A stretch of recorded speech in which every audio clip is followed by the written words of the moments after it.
Une autre chose qu'on peut voir aussi sur l'outil, sur la page de départ, c'est le menu ici. Il y a un menu qui est en vert. Et puis ça, le menu, on a essayé de mettre de l'information pertinente pour les arpenteurs lorsqu'ils ont un projet d'arpentage à faire sur les terres du Canada. Donc, le menu est divisé en 5 volets. Et puis, ça se présente de la façon un peu que les projets d'arpentage se déroulent. Donc, on commence à faire des recherches, on obtient les autorisations, on calcule, on produit le plan. Donc, on a besoin de certains outils. Puis ensuite, on explique un peu là, c'est la vérification des plans du point de vue du bureau de l'arpentage général et puis l'enregistrement des plans. Donc, où est-ce qu'il y a dans la section recherche, ici, on a essayé de mettre des liens pertinents pour faire des recherches sur les terres du Canada. Et puis là-dedans, on peut retrouver notre manuel d'instruction générale. Donc, ça nous donne un hyperlien qui nous amène directement au manuel. Il y a aussi, en dessous des normes, le manuel de pratique de l'association qui nous amène au produit PDF de l'association. Donc, on a essayé d'organiser l'information dans le menu en vert ici pour vraiment éviter de chercher partout pour l'information. Je sais que notre information est souvent à différents endroits. Donc, on a essayé de regrouper ça sous une même place, au même endroit. Les autorisations qu'on a besoin de faire avant de faire les travaux sur le terrain. Et puis après avoir fait les travaux, pour certains types de plans, il y a des autorisations à aller chercher après les travaux. Donc, on a fourni des exemples ici. On a fourni vous voyez, le site web ne marche pas. Ça, c'est pas drôle. Non, croquis d'arpentage. On a fourni ici des croquis, des exemples de croquis d'arpentage pour vous donner, essayer de donner l'information le plus facilement possible, vous apporter l'information le plus facilement possible pour vous aider dans votre demande d'instruction.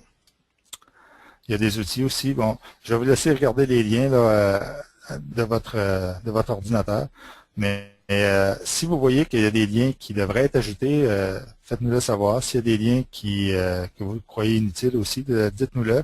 Cette partie du site web est vraiment flexible et on peut la changer au fur et à mesure là, que l'information s'ajoute ou disparaît. Donc, c'est pour vous aider, donc essayez de nous communiquer l'information que vous aimeriez voir là. S'il y a de l'information qui est manquante, dites-nous-le, on va faire des démarches pour l'ajouter au site.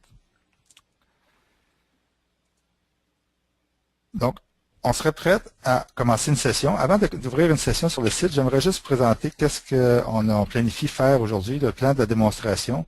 Donc, on présente l'application en gros. On est rendu à ouvrir une session. Mais ensuite, une fois qu'on va être dans l'application, j'aimerais faire une première démonstration, c'est-à-dire ouvrir un projet avec le bureau de l'arpentage général, demander des instructions à partir du site, ce qui va ajouter un projet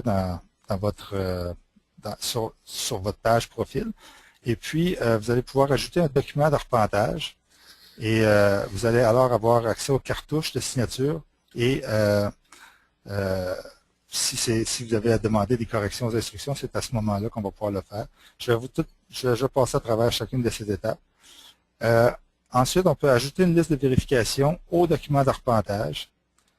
Ensuite, soumettre le plan, enregistrement du plan, la fermeture d'un projet, et puis le projet qui est envoyé dans la section archives du site.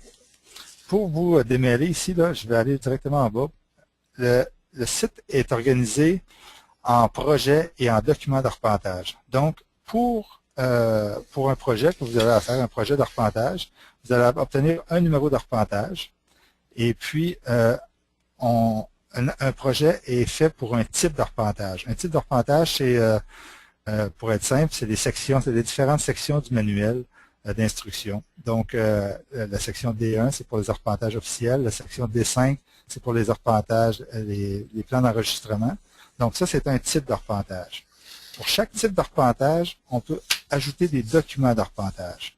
Donc, pour un plan d'enregistrement, on peut avoir un plan d'enregistrement complet, partiel, sans arpentage, des notes d'arpentage. Donc, tous les documents d'arpentage se rapportent à un type d'arpentage.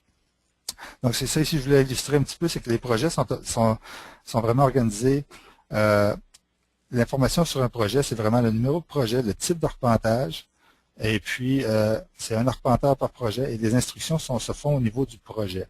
Pour chaque projet, on ajoute des documents d'arpentage et pour chaque document d'arpentage, il va y avoir des cartouches de signature qui vont être ajoutées et puis il y a une liste de documents, il y a une liste de vérification qui doit être complétée pour chacun des documents d'arpentage. Donc, pour un projet, on peut avoir plusieurs documents d'arpentage. Quelqu'un pour un arpentage plan d'enregistrement, on peut avoir des notes d'arpentage en plan et puis on peut avoir un arpentage partiel. Ça pourrait être deux types de documents d'arpentage sur le même projet. Pour chacun des types, il faudrait compléter une liste de vérification. On va pouvoir le voir en détail un petit peu plus, mais je voulais faire la distinction au début de la présentation. La deuxième démonstration, ça ressemble beaucoup à la démonstration, la première démonstration, sauf qu'au niveau de la soumission du plan final, lorsque le bureau de l'arpentage général fait la révision du plan final, nous, on va réviser selon une liste de problèmes critiques, d'éléments critiques. Et si on trouve un de ces éléments critiques-là, qu'est-ce qui arrive? On va essayer, on va faire une démonstration pour vous montrer comment le système agit dans cette situation. Et puis, comme Jean-Claude l'a dit au début de la présentation, c'est que le système présentement est à l'essai, une période volontaire pour les membres. Donc, ce n'est pas obligatoire présentement de compléter une liste de vérification. Donc, le système supporte les deux façons de faire, c'est-à-dire la façon actuelle où est-ce que l'arpenteur soumet un plan préliminaire au bureau de l'arpenteur général et puis nous, on fait une révision du plan préliminaire qu'on retourne à l'arpenteur. Et la deuxième option, c'est si l'arpenteur décide de nous soumettre un plan final avec un numéro de liste de vérification sur le plan final, eh bien nous, lorsqu'on va voir qu'il y a un numéro de liste de vérification sur le plan final, on va faire une révision d'éléments critiques. C'est une liste courte. Et puis si aucun élément critique n'est trouvé sur le plan, on enregistre le plan tel quel sans retourner à l'arpenteur. Si par contre il y a un élément critique qui est trouvé, ben on va aller dans la démonstration 2, on va vous montrer comment ça va interagir avec le système. Donc, c'était juste pour dire, la note ici, c'est que pour l'instant, les deux systèmes sont acceptés. Donc, vous pouvez soumettre avec une liste avec un numéro de liste de vérification ou vous pouvez toujours soumettre le plan préliminaire. Martin, peut-être expliquer pour ceux qui ont des projets qui sont en cours actuellement, il y a un processus pour les amener dans ce système-là.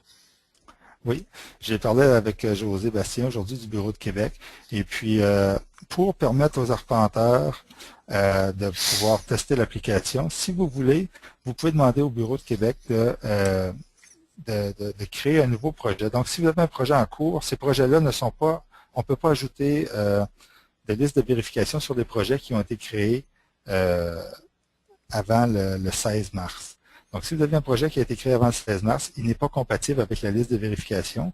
Pour le rendre compatible, vous devez appeler le Bureau de Québec qui, eux, vont créer un nouveau projet qui va faire une référence au vieux projet. Et puis là, vous allez avoir accès à la liste, à l'application de la liste de vérification. Vous allez pouvoir aller jouer avec la liste, aller imprimer la liste, débuter la liste. Vous pouvez même aller jouer avec l'application sans décider de soumettre une liste de vérification.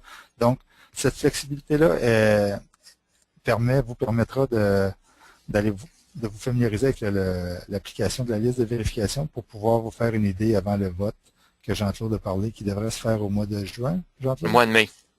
Mai. Ouais. Donc, au mois de mai, la CLS prévoit envoyer un vote à ses membres pour rendre l'application obligatoire.